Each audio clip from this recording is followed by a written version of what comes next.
to correct any mistaken impressions, I am not a health addict taking a brisk walk before breakfast to get my juices flowing. I merely went down to the corner to pick up the morning paper. That's where our newsboy throws it. Naturally, I have discussed the matter with him, and he's given me a satisfactory explanation. He says it would be unethical for him to throw the paper up on our porch because normally we don't have a puddle there. Almost ready, John? Yes, dear. Don't forget, tie and jacket. Yes, dear. You know why? The tie and jacket? We have a new maid. I'm being presented to her at breakfast. I don't think either one of us is expecting very much. Maids have never been known to get excited about cartoonists. And I have found statistics to prove that there are only 18 women in the United States of America willing to do housework full-time. Between them, they are afflicted with 426 ailments, which make it impossible for them to bend, lift anything heavy, wash, dust, or even show up on Monday morning. Good morning. Good morning, Daddy. Good morning, John. Is your hair combed? The new maid is waiting. Oh, yes, dear. I even dabbed perfume behind my ears in case she's expecting more than salary. In addition, maids are sometimes strange. A handy word that may help me escape a lawsuit. John, please straighten your handkerchief, button your jacket, and don't say anything funny. Step into my world, and welcome to it.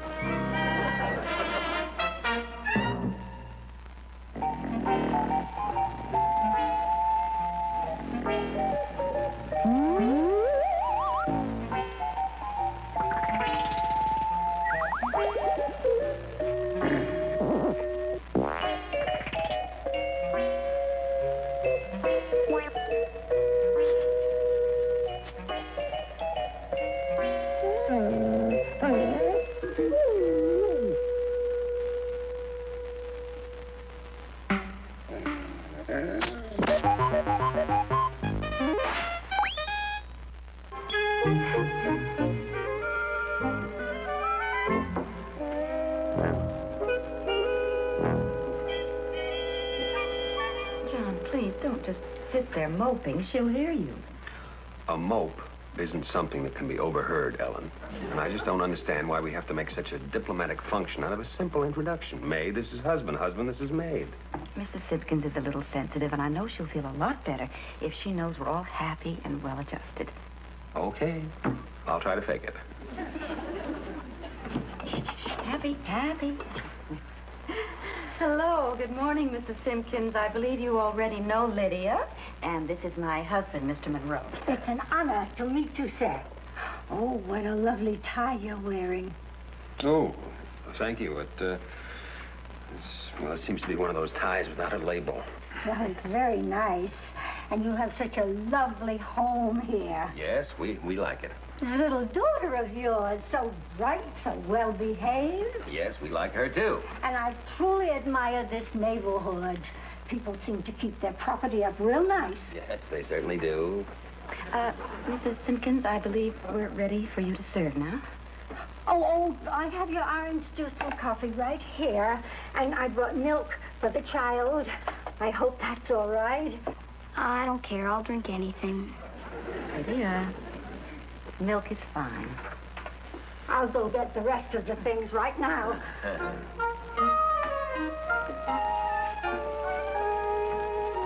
Ellen, this orange juice is full of seeds. Well, just use your spoon and pick them out, dear. Well, I thought our juicer was warranted against doing that sort of thing to us. That's the electric juicer. Mrs. Simkins prefers to make juice by hand. I prefer not to strangle on seeds. That's why I spent $29 for a juicer. John, please, try to enjoy your coffee. Oh,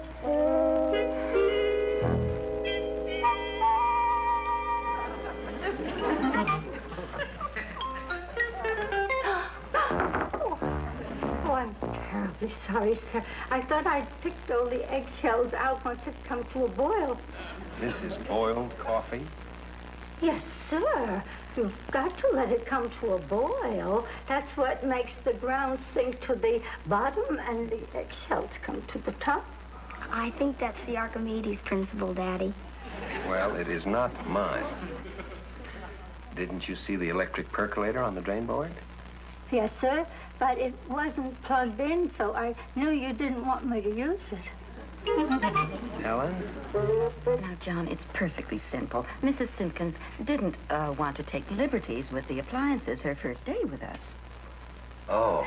Thank you, ma'am. That's perfectly all right. Oh, Mrs. Simkins, would you please bring in some toast? Toast? Oh, heat it up. Well, toasted. You know, toast. Yes, sir. I understand. Ellen, is there something that you'd like to tell me about that woman before you go off and leave me alone with her for 3 days? Excuse me, wouldn't I be better off outside? Yes, thank you, dear. Well? Well, it's nothing really. She's just afraid of electricity, that's all. But how could you hire someone like that? Because she has a lot of good qualities. So have I. But where would we be if I were afraid of pencils? She's an excellent housekeeper. She gets along beautifully with Lydia. But if you're going to place toast above diligence and sensitivity... Now, you are starting to talk like a woman, and I forbid that. It's just terrible. I don't know what to say. You put the bread in the oven like you wanted, but it must have been turned up too high, and maybe it burned all the toast. Now, it's all right, Mrs. Simkins. You go on back in the kitchen and pull yourself together. We'll get along fine. Yes, ma'am. Well, I'll make this up to you someday, sir.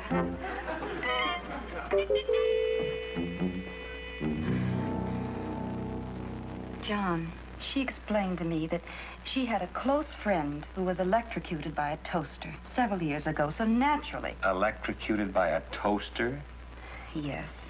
The woman stuck a fork down inside when the bread wouldn't come out, and it touched a wire.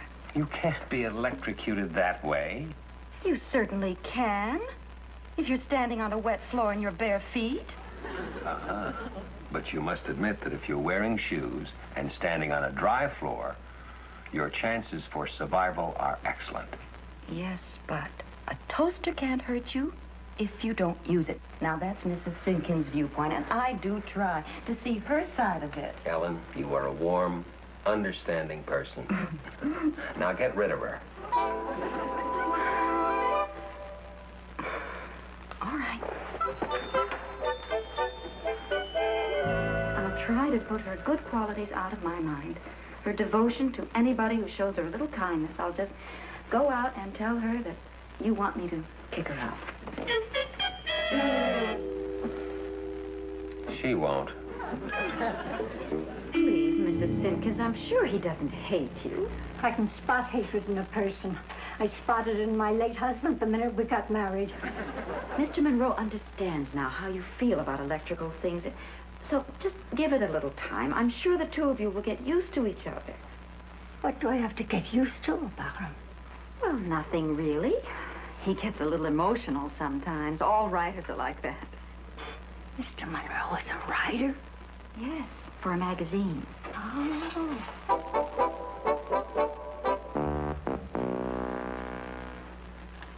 I had a friend work for a writer once. He had fits. Whenever he wrote something that didn't suit him, he'd sit down the typewriter and howl like an animal. Well, Mr. Monroe doesn't do that. He mashed in his wife's brains with a hammer. He wrote for Ladies' Home Companion. Oh, well, Mr. Monroe doesn't write for them, so you're perfectly safe. Yes, ma'am.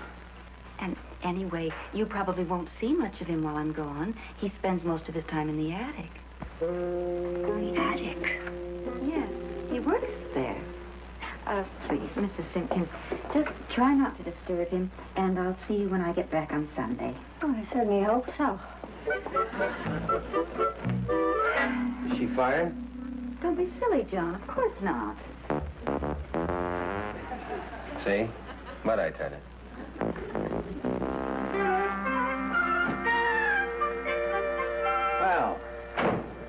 The train was on time. The family's on its way.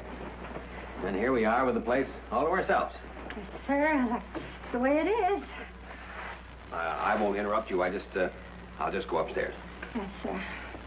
Oh, Mrs. Simkins, we do own a vacuum cleaner. I know. Well, if you're afraid to plug it in, I'll be glad to do that for you. Oh, no, sir. I couldn't put you out that way. And besides, I enjoy sweeping. No, you see, you're turning this hall into a dust bowl. I prefer you use the vacuum. Oh, I'm afraid I could never bring myself to do that, sir. I'd always be seeing her in my mind. Who? The lady in Kansas. What lady in Kansas? The one who got her shoelaces sucked into the vacuum cleaner. It took her feet right out from under her, and the poor woman lay there on the floor helpless till they came and found her half dead from starvation. Well, nothing like that could ever possibly happen here under any circumstances. You do understand. Yes, sir. This happened in Topeka, right after the war.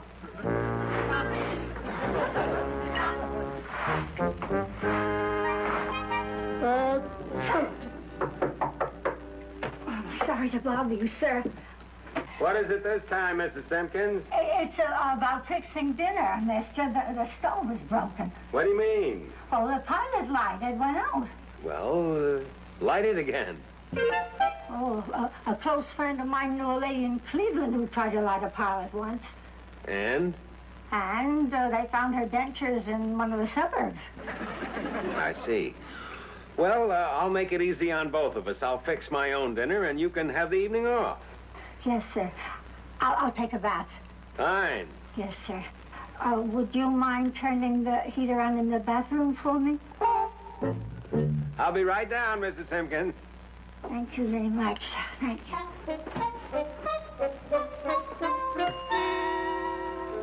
She can't float. She's on her own.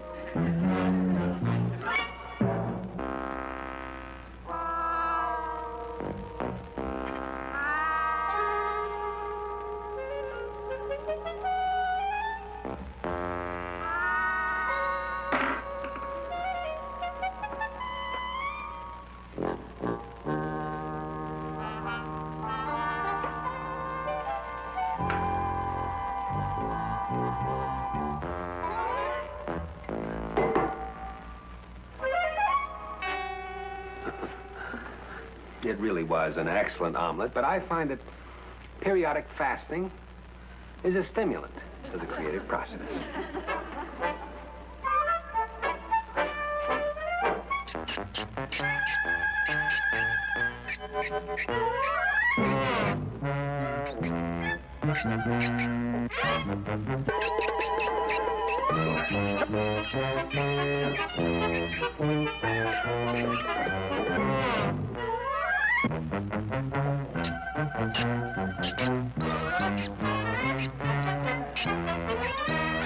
That is a bat that flew in here.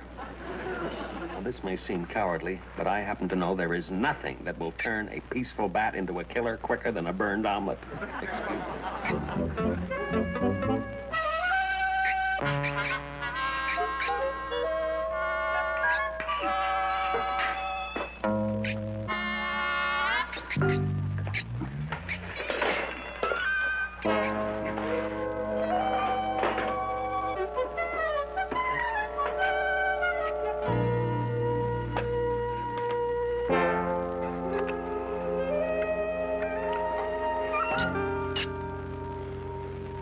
Operator, I want to talk person to person to Mrs. John Monroe in Poughkeepsie, 555-9038. I don't care. Use any area code. Just hurry.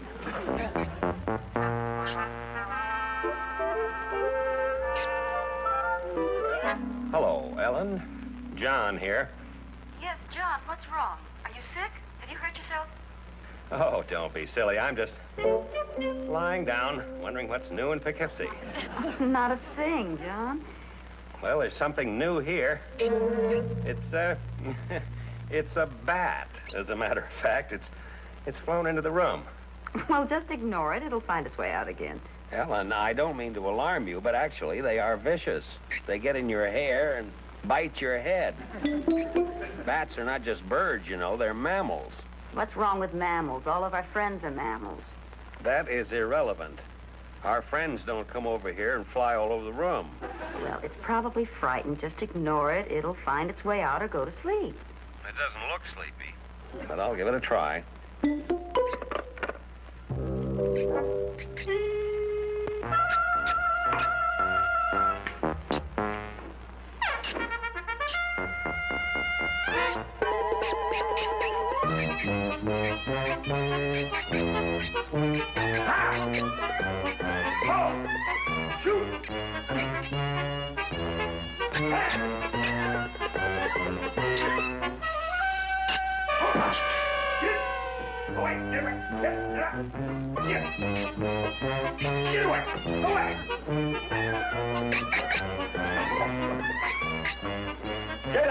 Get out, old bat! Or one of us does not live to see the sun!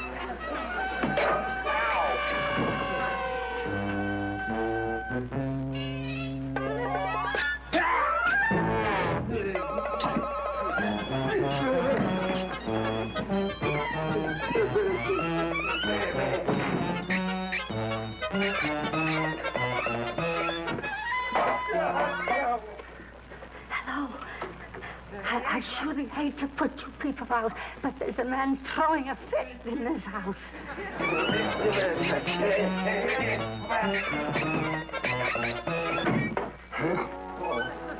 Oh, Mrs. Simkins.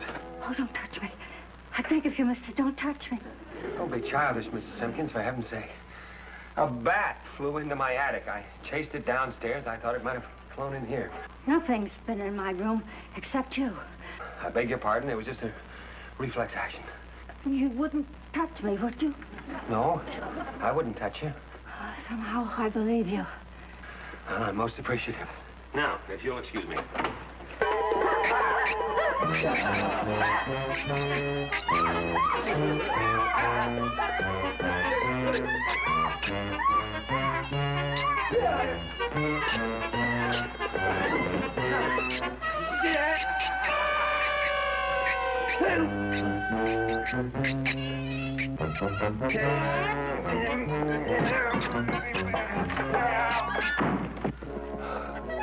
Oh, Mrs. Simkins, I didn't know you were in here. Yes, sir, I'm here. Well, I don't see any cause for you to lose any more sleep. Why don't you just go to bed? I couldn't do that, sir. I'm scared to death. I've been meaning to speak to you about these unreasonable fears of yours. Yes, sir. Well, I didn't mean now. It's getting very late. Yes, sir.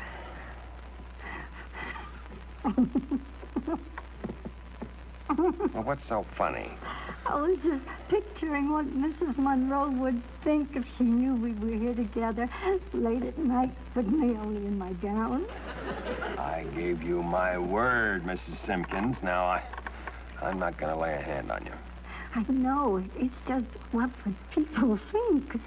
People would think that I ran in here because I was afraid of that bat. I don't think so. Well, they'd be right. I was afraid out there. But the will to master that fear is what ultimately separates the men from the boys. And, of course, the women from the girls, too. Yes, sir. And just listening to you explain it, oh, it makes me feel very small. Mrs. Simkins, I'm about to put my money where my mouth is. For I'd be everlasting beholden to you, sir.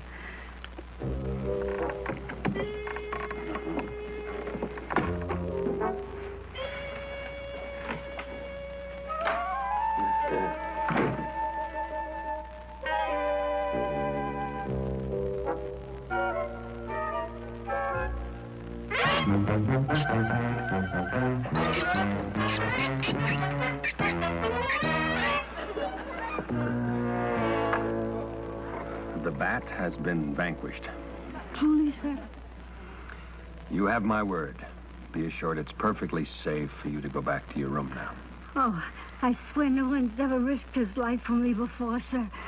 I certainly will never forget it. Good night, sir. Good night.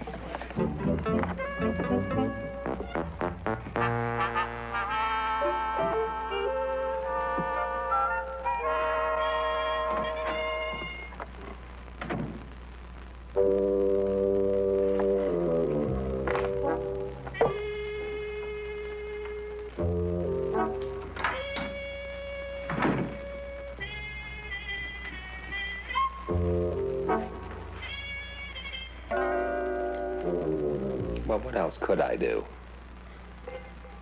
The woman was in a panic bordering on hysteria. Besides, that bat will find its way out of the house eventually. Ellen promised me it would.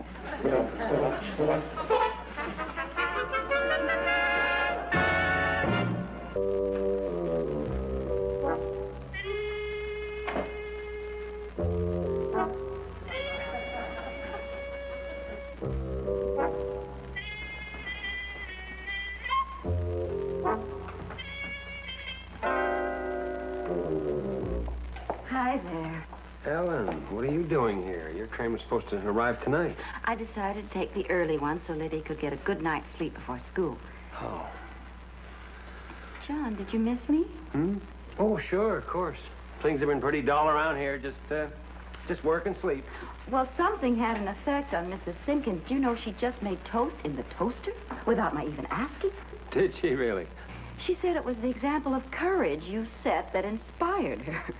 What did she mean? Well, I demonstrated to her that it was possible to conquer fear. That bat scared her to death. Oh, that reminds me, John, that darn bat was down in the basement when I went down there a while ago. The bat's in the basement? Not anymore, John. I chased it out with a broom. Well, I suppose it was bound to leave sooner or later. Dear, why don't you take off your hat and stay a while? Oh, of course. I guess I'm getting forgetful in my dotage, or maybe it's just that I'm glad to see you home. That's very sweet, dear. Besides, it's getting kind of warm now. No need to wear one anymore.